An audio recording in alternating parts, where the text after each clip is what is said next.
हमारे मदन लाल जी हैं, इनको इतिहास के बारे में बहुत अच्छी जानकारी है। आज इनसे हम दीप किले के बारे में जानकारी चाहेंगे। ये पूरी जानकारी देंगे कि ये कब बना, कब इसका निर्माण हुआ, किसने कराया। हाँ साहब, पता है ये दीप किले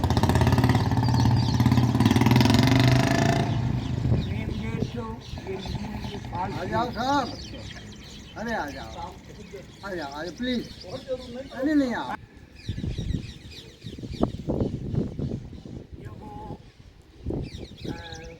1723 में राजा बलवंत सिंह जी को जयपुर महाराज ने और ब्रजराज की उपाधि और उनको बजरंगा झंडा दे करके उनको राजा डिक्लेयर कर दिया। तो सबसे पहले ये बात आई कि भाई अब उसके लिए राजधानी कहाँ बनाया जाए। तो बाबा कृष्णदास के कहने पर योग बलवंत सिंह जी के गुरु उन्होंने जिंदगी से ज़्यादा पारा बेबी नहीं है। और ये यहाँ पर राजा बलवंत सिंह जी को जो राज मिला वो चैत सुदी पड़वा को तुरंत हुआ। ठीक उसी साल गंगा दशहरा जो आया 1723 में, उस दिन बाबा प्रीतम दास ने यहाँ 11 फावड़े लगा करके और इस किले की नींव रखी। अब वो किले सुरक्षा की दृष्टि से ये बनाए गए हैं। पहले एयरफोर्स तो थी नहीं, इसको इस तरीके से बनाया गया। ज़्यादातर राजस्थान के जो किले हैं और कहीं भी किले पहाड़ों पर, लेकिन ये समतल भूमि में बनाया गया। और शहर पनाह बनाया गया, जो इसके परकोटे खोचे गए, वो कच्ची घर के जो आज दिखते नहीं हैं उसके तब इसकी सुरक्षा से पहले वो बने और फिर ये इसको बनाने का कार्य यहाँ पर चालू किया गया बलवंत सिंह जी के द्वारा। क्योंकि उनका जो बड़ा बच्चा था महाराज सूरजमल, वो ही इस काम को करते थे। तो सबसे पहले यहाँ किले को बनवाना उन्होंने चालू किया। युवराज थे उस समय। हाँ, वो युवराज हो गए थे महाराज सूरजमल, और वो युवराज सूरजमल थे। तो उन्होंने इसको इस तरह से डिजाइन किया। ये चतुर्भुज कोण के रूप में है और इसके अंदर 47 बीघे कुछ ज़मीन जो रेवेन्यू रिकॉर्ड है वो आज भी पंचायत समिति के नाम है। पहले ये किले को ये बनाया गया।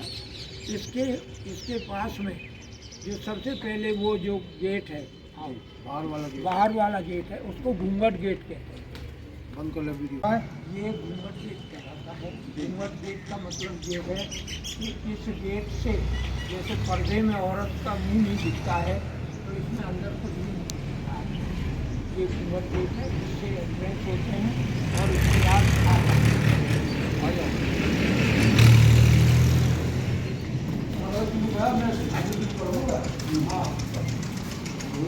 बताएं। का मुख्य दरवाजा है जी, इस पर एक होल्डिंग वो पड़ा हुआ था, लकड़ी का पुल जी, जिसे शाम को वो डाले थे और सुबह उसको रखते थे। ये दुश्मन को इसमें एंट्रेंस नहीं मिल पाता था, क्योंकि उसका कनेक्शन खाई के बाद में वो पार करना था। भ्रमित करने के लिए था वो। हाँ, ये भ्रमित करने वाला गेट तो ये है सामने वाला। ये सामने वाला जो गेट है ये भ्रमित करने वाला है। कैसे कि वो उस घूंघट गेट से तो कुछ पता चल नहीं रहा है। मेन गेट ये हो गया, उसके बाद में फिर ये गेट बनाया और ये चौक दिया। इसके ऊपर जो सशस्त्र सेना के लोग रहते थे, इसके अंदर वो जो क्या कहते हैं, जब अंदर आ जाते इसके लिए किले में, इसके बाद कबाड़ों को तोड़ करके, तो वो ऊपर से इनको मार देते। ये इस तरह का हाँ साहब, बता। ये आपको जो दरवाज़ा दिख रहा है, क्लियर कट दिख रहा है, ये बाद में काट करके बताया गया। अच्छा। हाँ, बाकी उस टाइम पर ये बंद था, ये क्लोज थी जगह, और यहाँ पर सैनिक बैठे रहते थे ऊपर। जब वो दुश्मन की सेना इसमें अंदर घुस जाती, वो मार करके गेट है हमने तोड़ दिया, तो वो इसमें गिर जाएगा और वो उनको आसानी से मार सकते थे। ये सुरक्षा की दृष्टि से ये बिंदु, ये महत्वपूर्ण बिंदु था। महत्वपूर्ण शुरू आगे तो इसको काट करके तो ये गेट बनाया गया, क्योंकि वो लकड़ी वाला सुविधाजनक है। राजा बच्चन सिंह जी ने रेजिडेंस के लिए बनवाया था। ये ऊपर जो कटा हुआ है, अब ये कट गया कट है, गया लोग है। इसे ले गए, लेकिन ये सबसे बड़ा ध्रुव टीला था। इसका नाम था ध्रुव टीला। इसका उद्देश्य ये था कि 1526 में जब तोपें ले आया बाबर और यहाँ तोप युद्धों में काम ली जाने लगी, तो वो गोला फेंकते थे। तो अब वो गोला जब फेंकते थे तो ये किले की दीवार को उठा करके इतना ऊंचा करते तो वो किले से भाग जाता था, और यदि थोड़ा नीचे रहता तो फिर इसमें मिट्टी की सुरक्षा दीवार काम है, इसमें धस जाता इसमें गोला धस जाता था और वो निष्क्रिय हो जाता। एक ये गेट था, एक तो ये था, और एक उधर है जिसको आर्कोलॉजी ने संरक्षित करके वो बना दिया है, वो बना। ये इसके बारे में बताइए, तोप रस्सियों पर ये सही है, ऐसा लग रहा है अभी निर्माण हुआ है इसका कुछ दिन पहले। हाँ, ये एक ध्रुव टीले की तरह ये टीला था। अच्छा। तो उधर से दुश्मन अटैक करे, उधर से भी गोला आने के चांसेस थे, तो ये टीला था। फिर इसको अब आर्कोलॉजी में इसको संरक्षित कर दिया गया है। हालांकि इसको अपने हिसाब से संरक्षित करके इस पर तोप रखी है, बाकी तो जैसी आपको दिख रही है। मतलब कुल कितनी तोप है सब किले की? हाँ, किले का अंदर। वो ही मैं बताना चाहता हूँ कि मेन अपनी 4 बुर्ज हैं बड़ी बड़ी। एक लाका तोप रखी हुई है, एक उस कोने पर तोप वो रखी, वो बड़ी बुर्ज है, एक इस उधर बड़ी बुर्ज है, एक उधर बड़ी। चारों पर 4 तोपें रखी हुई हैं। इन इसके और इसके बीच में 2 छोटी छोटी बुर्ज और हैं, एक एक बुर्ज, एक एक तोप पर टोटल 12 तोप किले के अंदर इस किले की। आज यही क्या मौजूद? आज उसमें 12 नहीं है, आज तो कोई 4-5 नजर आए। बाकी की पता नहीं। बाकी का कुछ कहते हैं भरतपुर ले गए, कुछ कहीं यहाँ भी पड़ी थी, 4-5। तो ये क्या है कि जब दुश्मन आता था तो ये यहीं से अपने तोप चलाना चालू करते थे। बाहर तो घर वो था ही, वहाँ पता लगती दुश्मन की, यहीं से एंट्री ये क्या है साहब? ये सुल्तान सिंह जी की छतरी है। आजकल ये धार्मिक आस्था का प्रतीक भी हो गई है। लोग मनौती मनाने आते हैं यहाँ पर, उनकी पूजा अर्चना रेगुलर लोग करते हैं। ये एक्चुअली भजन सिंह जी के 25 रानियाँ थीं, 26 लड़के थे, 8 बाल काल में मर गए थे, बचे थे 16। उन 16 में ये सुल्तान सिंह जी भी एक थे, हाल बंचारी में है। और तो यहाँ पर उपद्रव हो रहे थे इस मेवात में, तो जयपुर महाराज ने इनको कहा था, इनका लाइजन था भजन सिंह जी का कि भैया आप उनको कंट्रोल करो। तो उसको कंट्रोल करने के लिए इन्होंने के साथ सुल्तान सिंह जी को भेजा, वहाँ ये मारे गए, वीरगति को प्राप्त हो गए। तो फिर उन्होंने अपनी हवेली के पास ही ये उनकी छतरी, ये हवेली दिखाओ जरा, हवेली दिखाओ सामने। इस हवेली के पास ही छतरी बनवाई है। छतरी बनवाई गई। और इनके इसके पास ही कहीं बगल में एक वो एक वो भी है, वो कब्रगाह, कब्रगाह नहीं होगी उसको, वो कहेंगे मकबरा। अरे नहीं, ठीक है, वो इसके पास में ही एक कब्र है, सती था। तब वो उसकी याद में वो भी बनाई गई है। यहाँ तक महाराज का जब राज हो गया तो तब ये इसको हवेली की जो वाल है उसको स्वतंत्र तरीके से बनाया गया। तो ये लगभग 20-22 फुट चौड़ी है, और इस पर इसको बस ये तो बड़ी वो इस पर एक तोप रखी रहती थी जो आज क्योंकि यदि दुश्मन इधर से आएगा तो यहाँ तो इसमें ये जो पिचिंग पैड आपको दिख रहा है, ठीक है,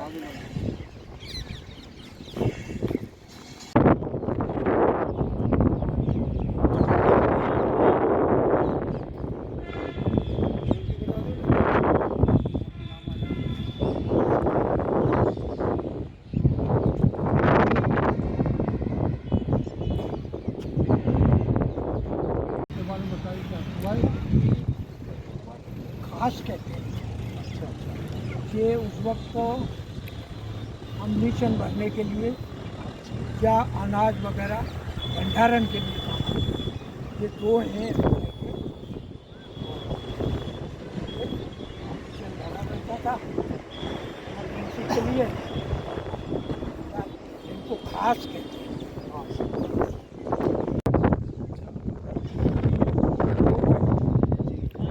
मदन सिंह और रूप सिंह रावरात थे। वो एक साधु के पास गए, महाराज मुझे संतान दो। तो उन्होंने ये कहा कि जो तालाब उस वक्त से निर्माण कार्य चल रहा था और तालाब बढ़िया होना चाहिए जिसे मैं देखूँ, तो उन्होंने ये तालाब बनवाया। और फिर साधु ने उनको ये कहा था कि ये बेटे से संतान से ज़्यादा नाम तुम्हारा रहेगा, जब तक है तब ये रूप सागर तुम्हारा नाम हमेशा। तो ये बदन सामने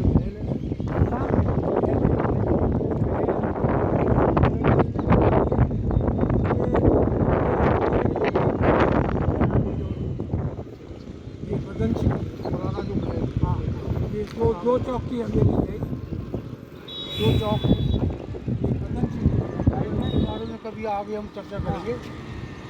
इस तोप के बारे में बताएंगे कौन सी तोप है? इसका नाम है लाखा तोप। ये सबसे बड़ी तोप है और इसके बारे में बताया है कि एक बार ही चली। इसके बारे में कब चली सन?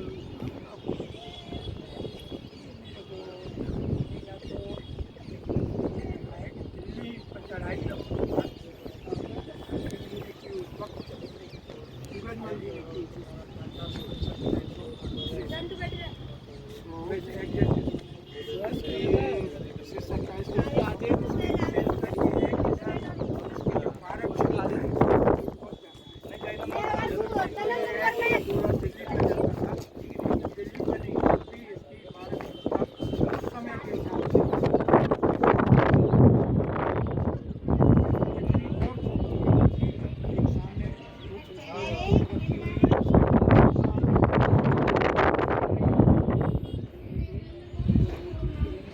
टोटल 12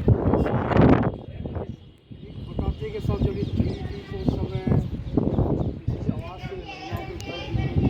हाँ, वो इसीलिए इसको बंद कर दिया गया। जो चलाने वाला था उसके था जिसमें वो कूद भी गया था, रुई वगैरह लगा के, उसके बावजूद भी उसके पट्टे लग गए। ये बहुत ज़्यादा आवाज़ थी, पहले टेस्ट तो थी नहीं, वो पहली बार चलाई गई तो फटी तो नहीं, क्योंकि इसका जो अष्टधातु का मिश्रण है।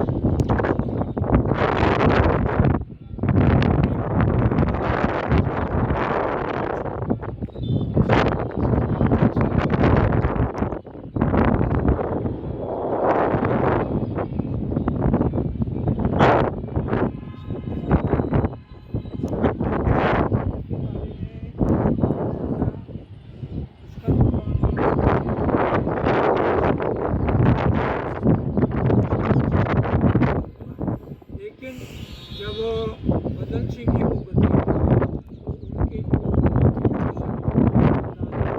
तपस्या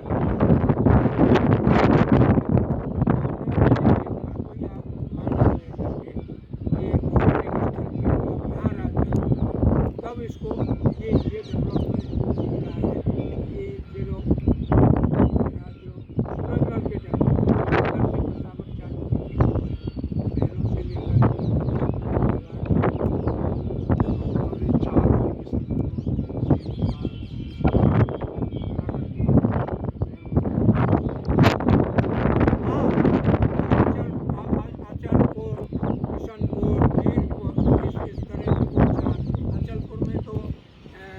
आज भी रेवेन्यू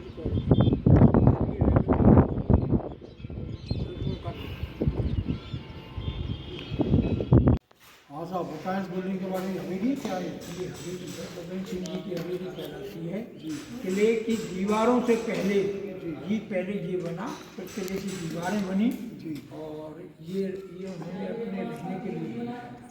बाद में इसके बगल में ही एक कचहरी परिसर है जिसमें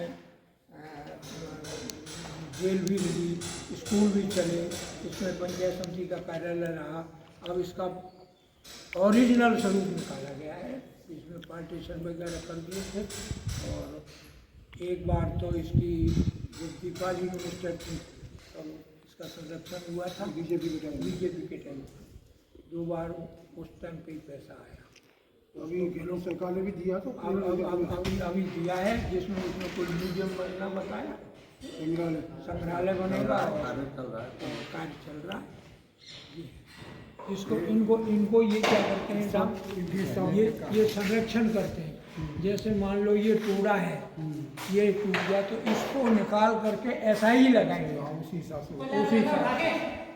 प्री फोटोग्राफी, पास्ट फोटोग्राफी। तो ये मरम्मत का काम, ये पोर्शन रह गया था, अब ये संरक्षित हो रहा है। अब ऊपर रह गया है तो अब ऊपर से इसको संरक्षित कर रहे हैं।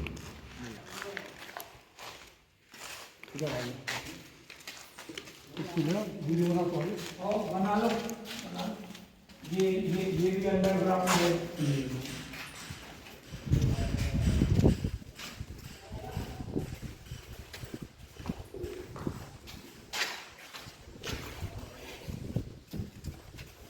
कचहरी भी था, कॉलेज भी चला, स्कूल भी चला।